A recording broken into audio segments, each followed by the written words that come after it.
में आपका हार्दिक स्वागत है। आज नेशनल डिजास्टर रिस्पांस फोर्स यानी कि एनडीआरएफ की तरफ से एक अवेयरनेस प्रोग्राम का आयोजन किया गया। इस प्रोग्राम में जनता को बताया गया कि आपदा की घड़ी में हमें एक दूसरे की सहायता कैसे करनी चाहिए, उसके क्या क्या तरीके हैं। एनडीआरएफ करने का आप लोग पूरा सुना ही होगा। जैसे कि नेशनल डिजास्टर रेस्पॉन्स फोर्स तो 2006 19 जनवरी को राइजिंग हुआ था। तो उससे पहले कौन करता था? उससे पहले जैसा एग्रीकल्चर डिपार्टमेंट उन्होंने ये काम को संभाला था। तो बाद में गवर्नमेंट भारत सरकार ने सोचा कि अलग से एक टीम बना देते हैं, इसलिए तो 2006 19 जनवरी को स्थापन किया। अभी टोटल हमारा 16 बैटालियन है एनडीआरएफ का। जैसे कि अभी 13 एनडीआरएफ हमारा हेडक्वार्टर लुधियाना में है। तो हमारा डिप्लॉयमेंट जैसा अभी उधमपुर में एक कंपनी है, अभी कोट भैलवाल इधर भी एक कंपनी है, सांबा में भी एक कंपनी है, उसके बाद और बारजूला में भी एक कंपनी है। तो मैं ऐसा ही अजय कुमार आप लोगों का इस प्रोग्राम में हार्दिक स्वागत करता हूँ। जैसे सर ने बताया भी कि डिजास्टर के बारे में, डिजास्टर दो प्रकार के होते हैं, एक होता है नेचुरली, एक होता है मेन में। नेचुरली जो हो गया जैसे सुनामी आना, भूकंप आना आदि, और जो होता है मेन में जैसे रोड में एक्सीडेंट होना, जो कोई फ्लाइट क्रैश हो जाना, ये है मेन में। अभी जो नेचुरली डिजास्टर है जैसे भूकंप आता है, भूकंप आने के बाद जैसे कोई बिल्डिंग कोलैप्स हो जाती है, बिल्डिंग कोलैप्स होने के बाद जो बंदे अंदर फंसे हुए होते हैं उनको बाहर किस तरीके से निकालना है उसका डेमोन्स्ट्रेशन हम आपको करके दिखाएंगे। एक डेमोन्स्ट्रेशन है। सबसे पहले ब्लैंकेट ले ले, इस तरीके से ब्लैंकेट को इस तरीके से रोल करें।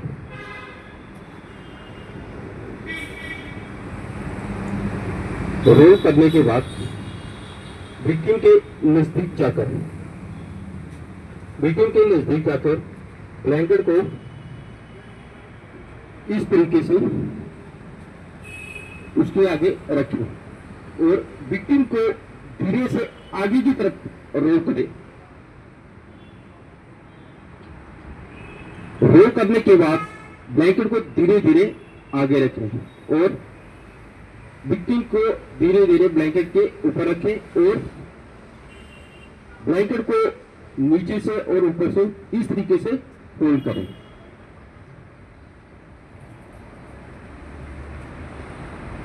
ध्यान रहे कि विक्टिम को किसी भी प्रकार की कोई भी मुश्किल पैदा ना हो। और नंबर 1 रेस्क्यू क्या करता है, पीछे हजाज को क्लियर करने के बाद विक्टिम को बाहर की तरफ खींचता है इस तरीके से।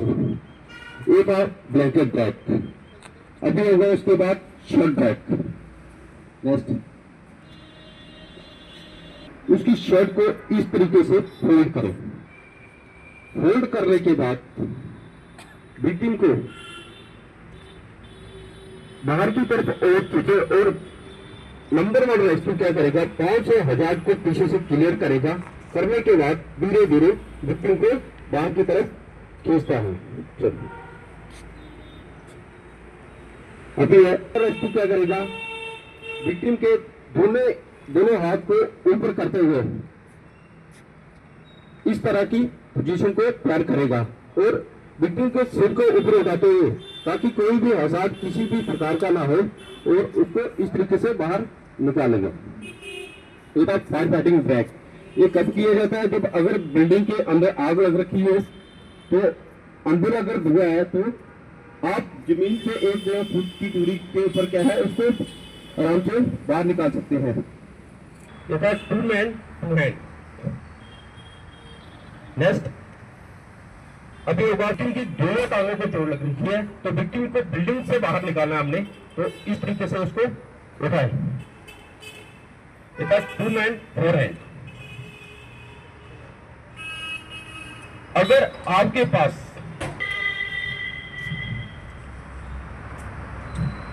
ब्लैंकेट को इस तरीके से रखकर उसके ऊपर एक पाइप या डंडे की मदद से आप स्ट्रेचर को तैयार कर सकते हैं।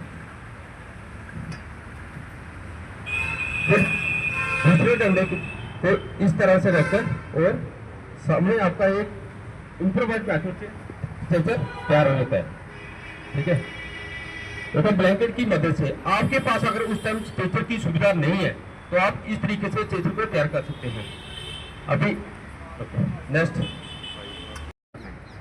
वहाँ जहाँ पे घाव हुआ है नहीं काटेंगे नहीं आपको खाली एक्शन करके दिखाएंगे।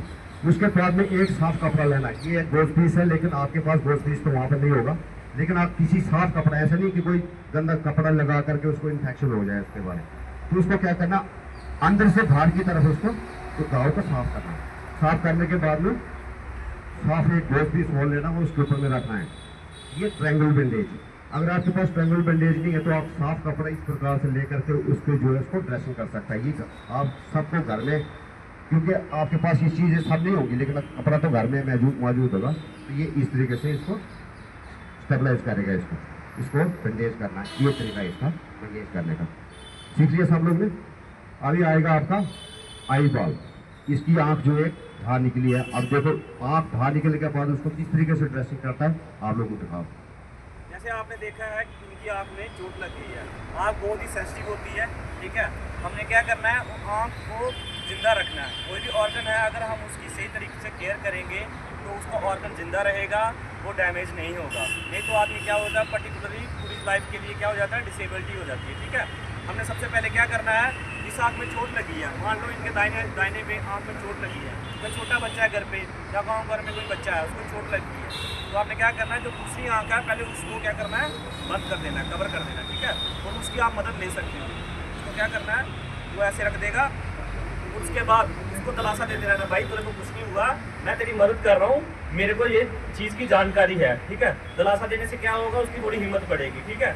उसके बाद क्या करना है, अगर आपके पास गांव घर में पेपर कप होते हैं, चाय कॉफ़ी कोल्ड ड्रिंक वाले पेपर कप होते हैं, ठीक है, उसमें क्या करना है, एक में ऐसे सुराख कर देना है। सुराख इसके लिए कर देना है ताकि इसके अंदर हवा आती रहे, ठीक है। उसके बाद क्या करना है, एक गोल्ड पीस लेना है। गोल्ड पीस नहीं हुआ तो कोई अपना रुमाल हो गया, साफ होना चाहिए, उसको लेके गीला करके, ठीक है, उसको ऐसे निचोड़ के ताकि उसके अंदर नमी बरकरार रहे। उसको क्या करना है, दूसरे कप में ऐसे सुराख करके उसमें रख देना है, ठीक है। रखने के बाद क्या करना है, सिंपल सा, जैसे ये कप है, ठीक है, तो इसको क्या करना है, इसके बीच में ऐसे रख देना है, ठीक। रखने के बाद ये इस टाइप का बन जाएगा, ठीक है। उसके बाद क्या करना है, जैसे जो आंख लटक रही होगी, ठीक है, उसको हाथ नहीं लगाना, उसको ऐसे क्या करना है, ऐसे करके ऊपर में ऐसे रख देना है, ठीक है। और उसके बाद क्या करना है, बैंडेज से उनको बैंडेज कर देना है। ध्यान रखना है कि कहीं उनके बैंडेज करते समय उनका कान या नाक बीच में ना आए, ठीक है। उनको बंद किया जाता है। ऐसा करने से क्या होगा, इनकी जो चोट है वो बढ़ेगी नहीं, और जो इसका ट्रीटमेंट है वो डॉक्टर ही करेगा, हम नहीं करेंगे। बट ये है कि जो आगे आने वाली जो इसको इंजरी है वो नहीं होगी, ठीक है। तो आप इसको ऐसे ही तरीके से हॉस्पिटल ले जाएंगे और आपको डॉक्टर भी यही बोलेगा कि नहीं ठीक है, आपने अच्छा किया है, ठीक है। अभी नेक्स्ट शोल्डर डिस्क लोकेट हुआ था, इसको कैसे आपने बांधना है, ये तो अभी इसके पास में क्या है, बैंडेज वगैरह है। आप घर गाँव के अंदर में एक नॉर्मल कपड़े से और गत्ता और लकड़ी की मदद से भी इसको क्या करेंगे, उसको हिलने नहीं देंगे, उसको आराम से उसको हॉस्पिटल में जब ज़्यादा वो हिलेगी तो उसको दर्द महसूस होगा और वो उसको परेशानी आएगी। इसलिए इसको क्या करना है, इस तरीके से एक सिलिंग को लेना है, ट्रायंगल बैंडेज को इस तरीके से। अगर उस वाला बार जो डिस्लोकेट हुआ तो ये जो सिलिंग बांधा है तो वो इस साइड से होगी। देखो इसका ये बार डिस्लोकेट हुआ वो और इंजरी होने के खतरे होते हैं, ठीक है। आग क्या होता है, आग को साहब ने जैसे बताया, आग 3 चीज़ों से बनती है, इससे फ्यूल, ऑक्सीजन और तीसरा से हीट से, ठीक है। और ये तीनों अगर आप अलग अलग रख दोगे तो आग नहीं लगेगी। इनका क्या है, चेन ऑफ रिएक्शन, आपस में ये अगर मिलेंगी तो आग नेचुरली पैदा हो जाएगी, ठीक है ना।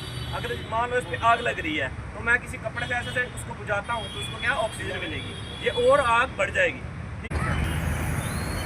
देखो अगर इस प्रकार से आग लग सकती है ना, सबसे पहले आप एक उंगली की मदद से इसको बंद कर सकते हो।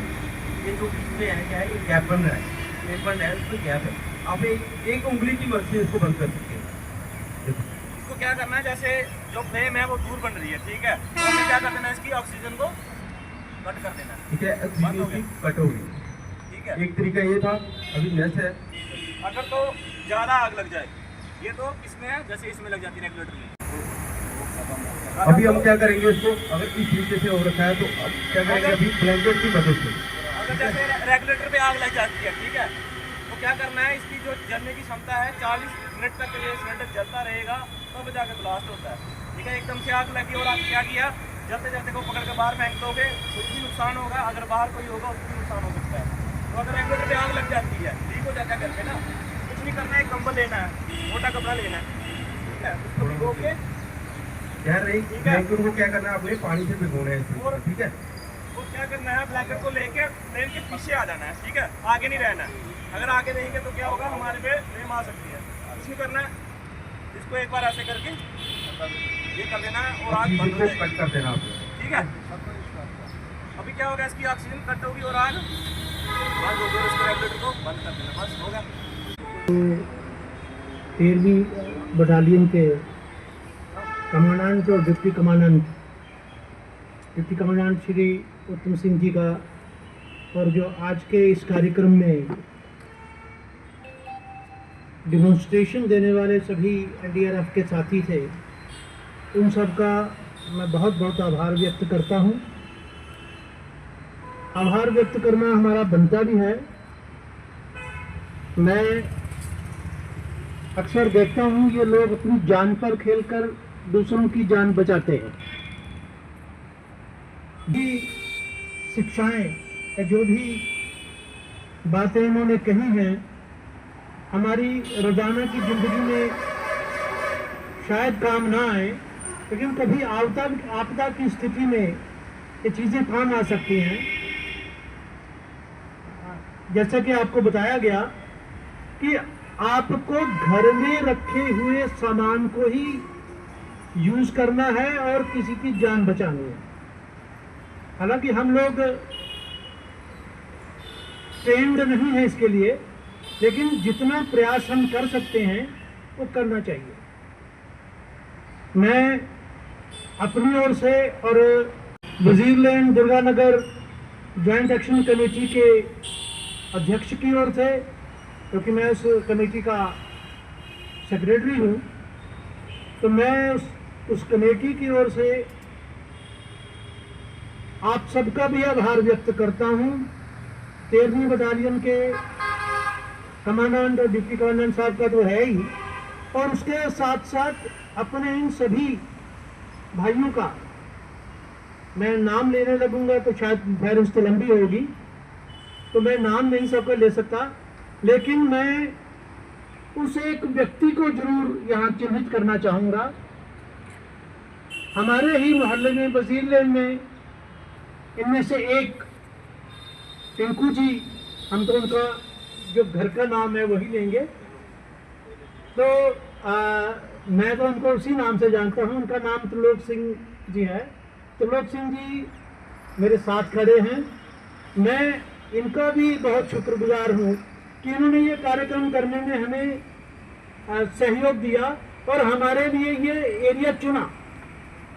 मैं आप सबका हृदय से बहुत बहुत आभारी हूँ।